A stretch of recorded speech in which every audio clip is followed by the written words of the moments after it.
Sergio, comment un Argentin se retrouve-t-il en France, au cœur de l'Aveyron, sur l'Aubrac, et devient un sommelier reconnu par les grandes tables du monde? Oui, bon, pour synthétiser, d'abord, je suis arrivé en France par l'amour de celle qui allait devenir ma femme, qui est toujours mon épouse, Evelyne Calderon, une Française qui s'est retrouvée en vacances en Argentine. Et puis voilà, donc je l'ai suivie. Et je voudrais dire que le vin est venu plus tard. Au départ, c'était la restauration, c'était alimentaire. Il fallait nourrir la famille, puisqu'on s'est marié très jeune. Nous avons eu notre premier enfant. Donc il fallait nourrir la famille. Donc j'ai commencé à travailler dans la restauration. Et puis de fil en aiguille, j'ai rencontré un brillant sommelier belge, Christian Lambert, qui m'a le premier tendu un verre de vin et ce qui a fait mon déclic. Et puis ensuite, après, bon, l'Aveyron, c'était pour les Brasse, pour la famille Brasse, évidemment, parce que, bon, un tournant de ma vie où je voulais vraiment me poser quelque part, et toute cette région, l'Aubrac, me plaisait beaucoup, me faisait vraiment rêver. Voilà. Argentine, on pense au vin, oui. C'est-à-dire que ça faisait pas partie de la culture familiale, le vin en Argentine, pour vous? Si, j'avais mon grand-père maternel, le papa de ma maman, qui cultivait de la vigne, mais c'était pas il cultivait de la vigne, il faisait de la polyculture, il vendait les raisins. Et en Argentine, il y a une vraie culture du vin. Mais à cette époque-là, je vous parle, j'ai quitté l'Argentine à 21 ans. Donc, j'avais pas vraiment l'intention, l'intérêt pour le vin. À cette époque-là, on était plus intéressé pour faire, voilà, pour sortir. C'était les sorties entre copains, entre amis, les filles. Voilà, c'était pas forcément le vin. Le vin est devenu plus tard. Mais l'Argentine, ensuite, c'est après que je me suis, je le dois à la France, mon métier de sommelier. Et c'est en allant en Argentine, en vacances, après que je me tiens au courant de tout ce qui se passe en Argentine. Vous avez dit que c'est un sommelier belge qui vous a mis un premier verre de vin dans la main. Est-ce que vous vous souvenez ce qu'il y avait dans le verre? Non, le premier verre comme ça, et non, mais effectivement, c'est avec lui que j'ai bu une belle bouteille de Bourgogne. C'était, je peux vous dire, oui, c'était un Von Romanée et Croparentou d'Henri Jaillet que j'ai vu il y a 40 ans en arrière. À cette époque-là, aujourd'hui, bon, Henri Jaillet est décédé, ses vins sont...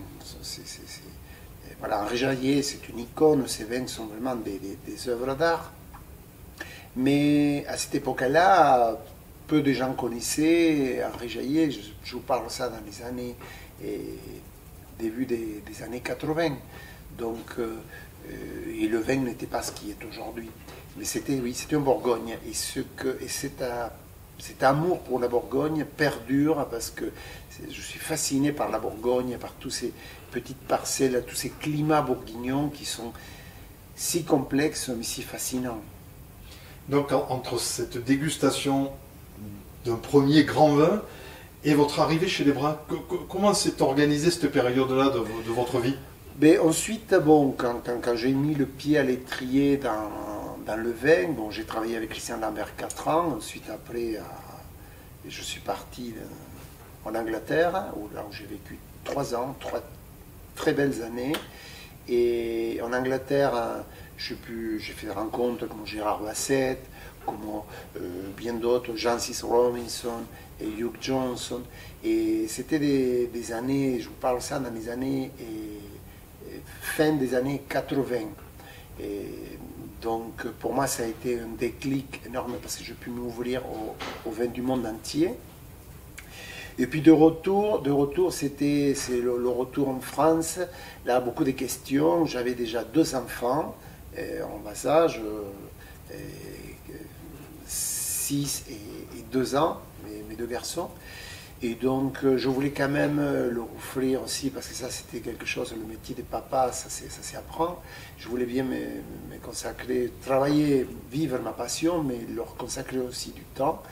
Et puis, il y avait une maison qui me faisait rêver, c'était Brasse, parce que j'avais beaucoup lu le côté proche de l'humain, un grand cuisinier, mais assez autodidacte, sensible, très créatif. Et puis donc quand je les ai rencontrés, quand j'ai rencontré Ginette à Brasse, l'épouse de Michel, c'était là qui m'a recruté et j'ai vu beaucoup d'humanité, beaucoup de douceur, beaucoup de simplicité. À cette époque-là où il y avait beaucoup de cuisiniers qui se prenaient un petit peu la tête, trop à mon goût. Donc voilà, et j'étais séduit par leur philosophie, par leur mode de vie. Et voilà, j'ai posé mes valises et je crois que je ne regrette absolument rien. En 30 ans de présence dans la Maison Bras, vous avez vu l'évolution, vous avez vu l'attribution de la 3e étoile, donc ils ont touché les sommets. Aujourd'hui, une philosophie un petit peu différente. Est-ce que le consommateur a-t-il changé en 30 ans? Le consommateur de vin à table? Oui. Le consommateur est beaucoup plus averti. Beaucoup plus averti. Il connaît aujourd'hui, il laisse un petit peu de côté les étiquettes pour les grandes étiquettes assez figées pour aller vers des nouvelles découvertes. Je vais revenir sur la Maison Brasse. Effectivement, j'ai participé à la création de ces lieux, le Suquette. On a ouvert ici en 1992, il y a 30 ans. Et donc, c'était Michel et Ginette. Et Sébastien est rapidement arrivé, il a fini ses études et est rapidement arrivé dans la maison. Il a grandi, nous avons tous grandi dans cette maison. En 1999, nous avons eu la 3e étoile. Mais voilà, pour parler c'était toujours la quête de l'excellence, Michelin ou pas, c'était toujours travailler pour faire plaisir aux clients. Ça, c'est quelque chose qui perdure. Après la décision de Sébastien, il y a 5-6 ans, de rendre les étoiles, ça a été assez... ça fait un peu de polémique, mais bon, cette énergie, cette envie d'aller toujours de l'avant, elle perdure. Et pour moi, c'est vital parce que ça me permet de continuer aujourd'hui. Comme je vous disais, la connaissance du vin ça s'est énormément développé. Donc aujourd'hui, mon travail, il reste encore beaucoup à faire, c'est-à-dire je m'ouvre sur les pays, j'étais déjà ouvert sur tous les pays du producteur du vin. Là, il y a 10 jours, j'étais en Italie, et un très beau voyage dans le Piémont pour aller goûter, parce que moi je pense que les vins français, ils commencent un petit peu à plafonner au niveau prix, donc il faut aller, donc les tarifs des vins s'envolent, donc il faut aller ailleurs, il faut donner la chance aussi à des autres vignobles, des autres pays producteurs. Donc non, il y a beaucoup à faire. Moi, je suis toujours séduit par ces côtés recherche. Mais est-ce que les clients, les gastronomes, les passionnés de cuisine qui viennent à l'Aïeul, sont-ils ouverts à la découverte de vins étrangers? Ou est-ce que c'est vraiment le travail du sommelier là d'arriver à, peut-être pas à imposer, mais à orienter les choix du client? Oui, non, on n'impose rien, on invite, on essaye un petit peu de mener la curiosité des gens vers des autres horizons. Ça peut être des vins étrangers, mais ça peut être aussi tout un tas des vignobles méconnus en France. Et aujourd'hui, il y a la région du Jura, dont tout le monde, tout le monde en parle, et la Savoie, et bon, la Loire, c'est extraordinaire. Il y a un changement climatique qui s'opère, donc toutes les données changent. Donc, mais le travail du sommelier, il reste pour moi, il reste primordial. C'est toujours inviter, et voilà, inviter aux consommateurs, à ceux qui le veulent, ceux qui ont la curiosité, aller de l'avant, voilà, sur sur de nouveaux horizons. Les vins étrangers, donc, occupent quelle place dans votre cave ici au restaurant? Ici au restaurant, en termes de pourcentage, on va dire un 10 ou 15% de notre offre, ce qui est bien. C'est une ouverture là, sur tous les pays producteurs, sur l'Europe essentiellement, l'Italie, l'Espagne, et la Suisse, l'Autriche. Non, il y a vraiment des traits tout au bord de tous les pays au bord de la Méditerranée. C'est des curiosités. Après, l'essentiel de la carte reste quand même la France, avec un fort accent sur notre région Occitanie, Languedoc, Roussillon, Grand Sud-Ouest, voilà, toute cette multitude d'appellations, Marcillac bien évidemment, puisque c'est l'Aveyron, mais pas que, il y a toutes les appellations frontons aux portes de Toulouse, voilà, il y a tout le Grand Sud-Ouest, Bergerac. Non, c'est vraiment, il y a énormément de choses à présenter aux consommateurs. Lorsque Sébastien Brun a choisi de donner une nouvelle orientation ici au restaurant, est-ce que ça a eu des conséquences? Est-ce que vous avez décidé de réduire un petit peu le nombre de références ou est-ce que vous avez continué à investir et à développer la cave? Non, je répète, la décision de Sébastien, c'est pas une nouvelle, c'est une orientation, je dirais, plus dans le terme de l'humain aujourd'hui. Et on veut que tout le monde, lui-même, mais le personnel, puisse travailler plus sereinement. Ça ne veut pas dire que le niveau d'exigence a baissé, mais il faut s'adapter aussi aux nouvelles générations.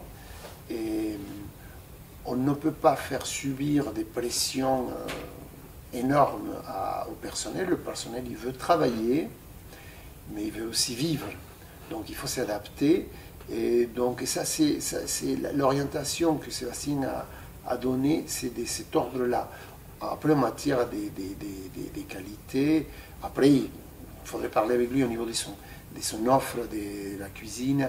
Il s'oriente aussi sur entre guillemets, sur une production plus locavore, une consommation plus locavore. Et il essaye de réduire voilà, le transport, amener un poisson de l'autre bout de la France ou de la planète, pour qu'il y ait moins d'impact au niveau du consommateur, voilà, de l'impact de carbone et compagnie. Mais après, voilà, ça nécessite plus de créativité, plus d'imagination. Voilà. Et dans le vin, c'est pareil. Dans le vin, c'est pareil. C'est toujours amener les choses. Mais les gens, on a toujours une carte extrêmement éclectique, avec de très belles appellations, mais voilà, plus d'ouverture. La carte aujourd'hui, c'est combien de références et la cave, c'est quel volume de stock? La cave elle a un stock de... Bon, après, là on est un petit peu, j'espère qu'on est dans le post-Covid, voilà. Et on a réduit un petit peu aussi parce qu'il y a eu beaucoup de fermetures. On a réduit légèrement les achats pour faire face à cette situation. Mais actuellement, on a un fond de cave de 25 000 bouteilles.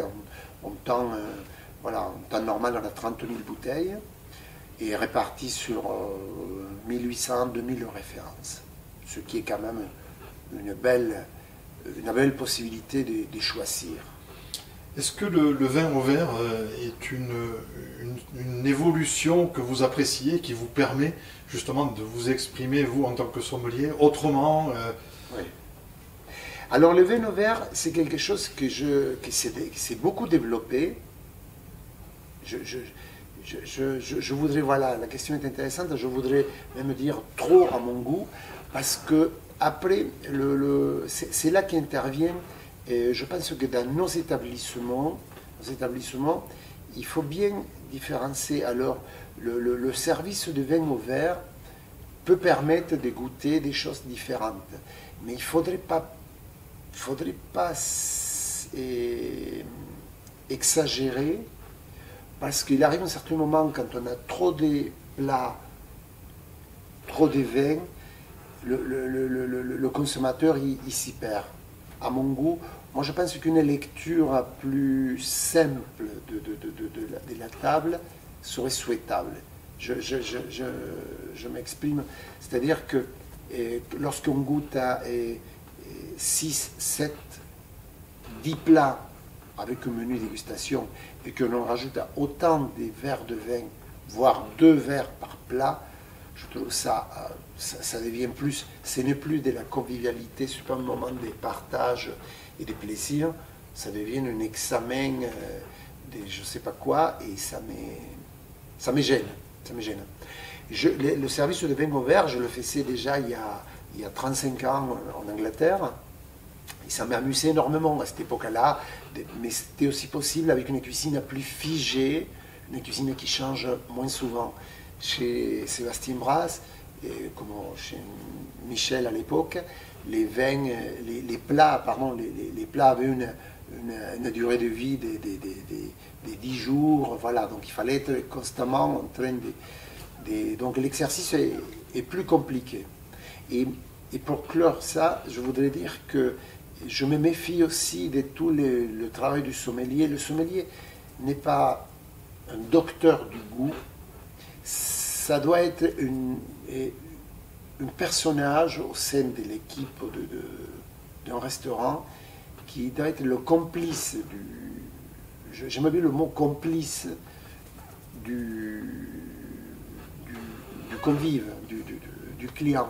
C'est-à-dire que selon ses attentes aussi, parfois on les pousse à consommer des quantités de vin dont les gens ils n'ont pas la sensibilité. Donc parfois un bon vin, c'est mieux perçu que toute une multitude de vins au verre. Donc avec ça, vous voyez que je ne suis pas un fan de cette tendance, mais bon, après on fait face aussi. Hein. On fait face. Les grandes tables du monde ont décidé de vous mettre à l'honneur. Que pensez-vous de cette reconnaissance qui vous arrive et qui braque sur vous les projecteurs de l'actualité en cette fin d'année? Je dois dire que ça, je suis très heureux et très reconnaissant parce que au départ je le prends toujours avec beaucoup de légèreté parce que c'est une récompense qui arrive en fin de ma vie, fin de ma vie professionnelle, de ma carrière. J'ai 59 ans et ça me fait chaud au cœur parce que ça récompense toute une trajectoire et ça ne change rien. Quand je parle à la légèreté, ça ne va rien changer à ma vie parce que ma vie est faite. Et au contraire, ça me donne d'aplomb, ça me donne de la sérénité, ça prouve que finalement, j'ai pas si mal travaillé que ça. Donc non, je suis très heureux et surtout je le partage avec ma famille parce que la famille aussi, elle est très impactée quand on fait ce métier parce qu'on n'est pas tous les soirs à faire accoucher ses enfants quand tous les papas du monde le font. Voilà, donc j'ai conscience tous les sacrifices, les miens, mais ceux de ma famille qui ont été donc cette récompense, elle me fait chaud au cœur. Quel est votre dernier coup de cœur en Occitanie, peut-être plutôt en Languedoc-Roussillon? Mon dernier coup de cœur, c'est un jeune talent qui a travaillé au domaine de la Grange des Pères avec notre cher ami Laurent Vaillet qui nous a quittés. Donc c'était son bras droit Maxime Renaudin qui fait un vin des pays de l'Hérault que j'ai goûté récemment et qui m'a beaucoup plu parce que bon, je ne cache pas qu'il y a aussi le vin m'a beaucoup séduit, mais il y a un peu de l'affectif parce que c'est un élève de mon bon ami, donc j'ai envie de lui donner sa chance, j'ai envie de parler de lui. Et de votre séjour en Italie? Et de mon séjour en Italie, Bon, c'était dans le nord de l'Italie, dans le Piémont, et ça faisait quelques années que je ne m'étais pas rendu, et donc j'ai beaucoup apprécié le niveau de qualité qui a augmenté. Bien sûr, il y a les Barolo, il y a les Nebbiolo de la langue, mais j'ai surtout été frappé par l'aspect homogène de la qualité des vins. Ça a vraiment augmenté. Voilà. On a des langues Nebbiolo qui sont à des prix très raisonnables, qui donnent beaucoup d'émotions. Je parlerai d'un domaine Paolo Conterno, dont j'ai fait une très belle dégustation, donc des Barolo splendides, avec une forte personnalité et très abordable. Voilà. Au cours de notre entretien, vous avez dégusté un vin particulier. C'est donc un Moscatel. Pourquoi un Moscatel? Ben, j'avais envie, voilà, ça ce sont les vins que l'on boit. C'est un Moscatel, c'est un Jerez, cépage un Moscatel. Et ce sont des vins que j'aime beaucoup, avec un petit peu de sucre, beaucoup de sucre résiduel. Mais c'est à cette période d'hiver, ça donne un petit peu, on croque le fruit qu'on n'a plus à portée de main. Donc voilà, c'est un vin de compagnie, ce sont des vins que j'aime beaucoup goûter en lisant quelques pages de lecture, voilà, donc de beaux livres, ça m'accompagne, voilà, ce sont des vins de compagnie.